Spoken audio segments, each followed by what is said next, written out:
Ito yung nagawa nating DIY rake natin mga boss. Electric fan tsaka...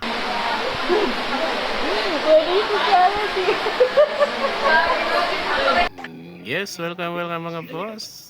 Dito naman na tayo Juanito Channel DIY for today's video. Yan, may guma tayo today. Gagawa tayo ng rake. So yan, gamit tong sirang payong. Gagamitin natin yung pool niya para sa ating DIY rake. Tapos electric fan, cutter at saka star screw at dalawang screw. Metal screw yung gamit natin mga boss. Ayan, sisirayan lang natin tong payong. Yes, tatanggalin natin yung pang ano ng tela. Gamitan lang natin ng cutter. So yung cutter natin maganda to mga boss, pwede sa kahoy pang trim. Tapos pwede rin sa mga bakal na maninipis lang. Ayan, tanggal na natin. Ito lang yung gagamitin natin yung niya, poste o yung tubo. So ayan, kakat natin yung cover ng electric fan. Bali likod na cover to siya mga boss. So cut lang natin. Ayan. So mas maganda kung gamit tayo ng gloves para hindi tayo masugatan, no? So sa case na to wala kasi tayong gloves, kaya medyo ingat lang tayo sa pag cut ng cover. So yan, cut lang natin into half yung cover natin mga boss. Yes. Medyo matigas yung pagkaano nito mga boss, yung sa gitna. Mas maganda yung harap na cover kasi wala siyang plate sa pero mas matibay kasi ito kasi may plate. So ayan, cut na natin into half. So next, flat lang natin, tapos kakabit na natin yung ating tubo. Ayan, ganyan lang. Yun lang kasimple, gamit yung metal screw. So ayan, bago natin screw, tanggalin muna natin yung plastic. Yan. So may lang yung star screw. Tanggalin nyo lang yung star screw, tapos yan, nahugot na.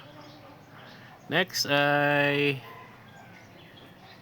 screw na natin. Screw na natin gamit yung metal screw na 1/2 inch lang yan. Yan. So dalawang piraso ilagay natin para hindi siya tabingi or na yan.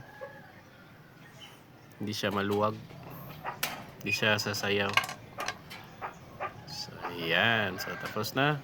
Testing natin. So try natin kung okay ba tong DIY natin na rake. So let's go.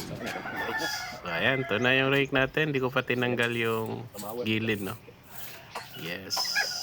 Okay naman siya kahit titanggalin yung yung flat bar. So tinanggal ko para mas makuha natin yung mga damo-damo. Yan, so gamit lang yung cutter. Syempre, ingat lang tayo kasi nakakasugat din yung mga wire niya.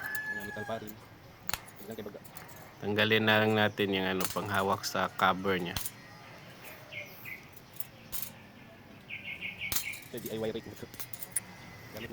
So ayan, lapit na tayong matapos.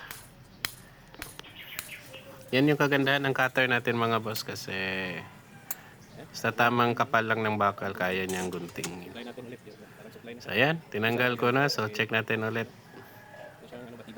kung okay ba. Let's go. Yes, so ayan, mas maraming damo na yung natatanggal. Ayan, ayos yung nagawa nating rake or pangaykay. Yes, thank you. Please do like and share po ating vlog. Yan. So ito na yung rake natin, DIY rake. Kaysa bibili tayo ng bago, no. Lang yan, sirang electric fan, tapos yung sirang payong, yun yung ginamit natin. Yan. So okay yung nagawa natin mga boss, yung lawak ng area, hindi pa siya nasira. So yun lang, matibay rin yung gawa natin. Pwede pang gamitin sa susunod na araw. Yes, di lang siya pang one time, no? And kahit na makapal na yung nire-rake natin, kayang-kaya. So yes, huwag kalimutan mag-like and share mga boss. Para sa marami pa tayong ma-inspire tayong gumawa ng mga DIY video. So balik tayo sa ating YouTube DIY. So thank you for watching mga boss. Yan o, kahit ang kapal na ng nire-rake natin, kayang-kaya Like, niya pa rin. share, follow. Ibig sabihin matibay yung